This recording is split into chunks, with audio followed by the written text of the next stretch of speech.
செல்லக்குட்டீஸ் எல்லாத்துக்குமே ஒரு ஸ்பெஷலான ஒரு வெல்கம் நான் தான் கௌதம் பேசிட்டு இருக்கேன். 11th தமிழுக்கான அஃபீஷியல் ஃபர்ஸ்ட் செலெக்ஷன் எக்ஸாம் ஓகேவா, முதல் திருப்புதல் தேர்வுப்பா. உங்களுக்கு ரொம்ப இம்பார்ட்டன்ட் மாடல் கோர்ஸ் பேப்பர் தான் பார்த்து ரொம்ப யூஸ்ஃபுல்லாக இருக்கும். எல்லாம் ஜாலியாக லீவ் என்ஜாய் பண்ணிட்டு போய் நினைக்கிறேன். ஸோ என்ஜாய் பண்ணிட்டு அப்படியே படிக்க ஆரம்பிச்சிருங்க ஓகேங்களா. ஸோ ஃபர்ஸ்ட் எக்ஸாம் ஜனவரி முதல் வாரத்திலே ஸ்டார்ட் ஆயிரும். உங்களுக்கு ஸ்கூல் போன அடுத்த செகண்டே ஸ்டார்ட் ஆயிரும்ப்பா. ஸோ நல்லபடியாக படிங்க.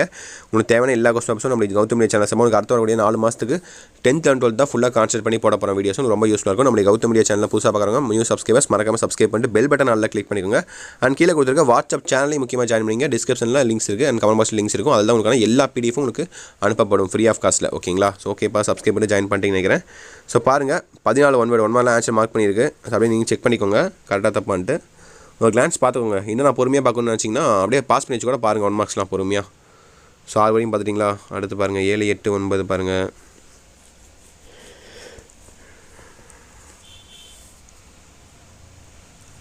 ஏழு 8, 9 பார்த்துட்டிங்களா. அடுத்து 10, 11, 12, 13 பாருங்கள். 10, 11, 12, 13.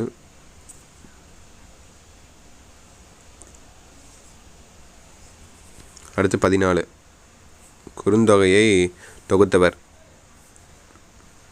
ஸோ 1 மார்க் முடிஞ்சு. அடுத்து பிரிவு பகுதி 2ல் பிரிவு 1 பாருங்கள். அதே மாதிரி தான் 2 மார்க்ஸ் தான் மொத்தம். ஃபஸ்ட்டு ஒரு செயல், அப்புறம் ஒரு நடை 4 கொடுத்து 3 எழுதுனா, அப்புறம் 3 கொடுத்து 2 எழுதும். செயல் ஒரு நடை 2 மார்க்ஸ் ஓகேங்களா.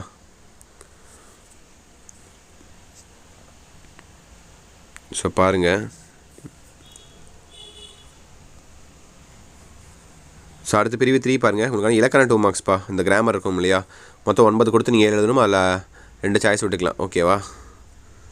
உறுப்பிலக்கணம் தருக, இலக்கண குறிப்பு தருக, புணர்ச்சி விதி தருக, பிற மொழி சொற்களை தமிழாக்கம் செய்க, கலை சொற்களை தருக, ஸோ மரபு பிழையை நீக்குங்க, பொருள் வேறுபாடு அறிந்து ஒரே தொடர் அமைக்க.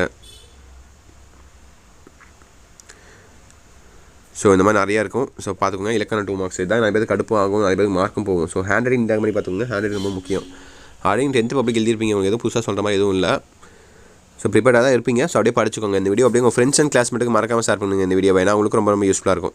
ஸோ அடுத்து பிரிவு 3 பாருங்கள். பகுதி 3ல் பிரிவு 1ல் செயல் 4 மார்க்ஸ் அண்ட் உரைநடை 4 மார்க்ஸ் ஓகேவா. மொத்தம் 4 நாள் கொடுத்துருப்பாங்க. அதில் 4 இதில் 4, அதில் 2 எழுதணும், இதில் 2 எழுதணும் ஓகேவா.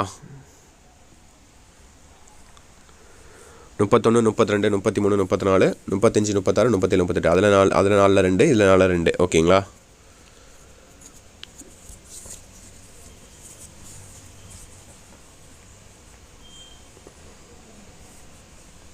பார்த்துட்டிங்களா. அடுத்து பிரிவு 3 பாருங்கள். 4 மார்க் கொஸ்டின்ஸு. சொற்பொருள் பின்வரும் நிலை அணி. ஸோ அணி இருக்கும், நயமடல் இருக்கும். இந்த 2 கண்டிப்பாக எழுதிடுவீங்க. மீதி இருக்கிற 3ல் ஏதோ 1 எழுதுனா போதும். நீங்கள் அதை பார்த்தீங்கன்னா உங்களுக்கு தமிழாக்கம் இருக்கும், அப்புறம் பார்த்தீங்கன்னா உங்களுக்கு ஓனாதர மாதிரி இருக்கும், ஒரு தலைப்பு கொடுத்து எழுதுகிற மாதிரி இருக்கும்.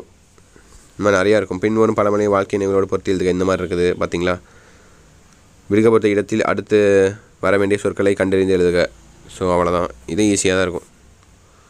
ஸோ பாருங்கள் 39 எழுதிடுவீங்க. 40 அதுதான் உங்களுக்கு கதை மாதிரி இருக்கும். 41 நயமாட்டம் எழுதிடுவீங்க. அவ்வளோதான். இந்த 1 மட்டும் சூஸ் பண்ணி எழுதுனா போதும். உங்களுக்கு 3 4 மார்க் ஆச்சு. ஸோ கடைசியாக உங்களுக்கான 6 மார்க்ப்பா. கடைசிக்கு முன்னாடி உங்களுக்கான 6 மார்க் இருக்குது. 44, 45, 46.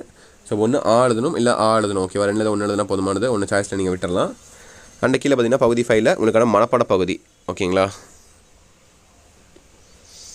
மனப்பாட பகுதி 47. மனப்பாட பகுதியும் திருக்குறள் கரெக்டாக எழுதிக்கோங்க. அதில் ஆத்திர பேர் எழுதிக்கோங்க. அதே போல் மனப்பாட பகுதியிலையும் அது எழுதிட்டு அது எழுதிய யாருன்னு சொல்லி எழுதிடுங்க ஓகேங்களா. அது 1 மார்க் இருக்குது.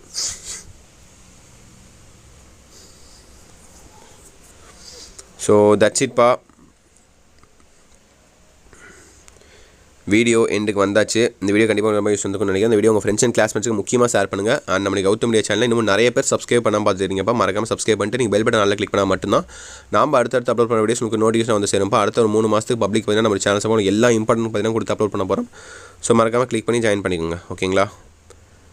அண்ட் கீழே கொடுத்துருக்க வாட்ஸ்அப் சேனலையும் ஜாயின் பண்ணிங்கப்பா. ஃப்ரீ ஆஃப் காஸ்ட்டில் எல்லா ஸ்டடி மெட்டீரியல்ஸும் ப்ரொவைட் பண்ணுறோம். ஓகே செல்ல குட்டீஸ், தட்ஸ் இட் நினைக்கிறேன். Wish you the very all the பெஸ்ட்ப்பா. பாய் ஸ்டூடெண்ட்ஸ், பாய்.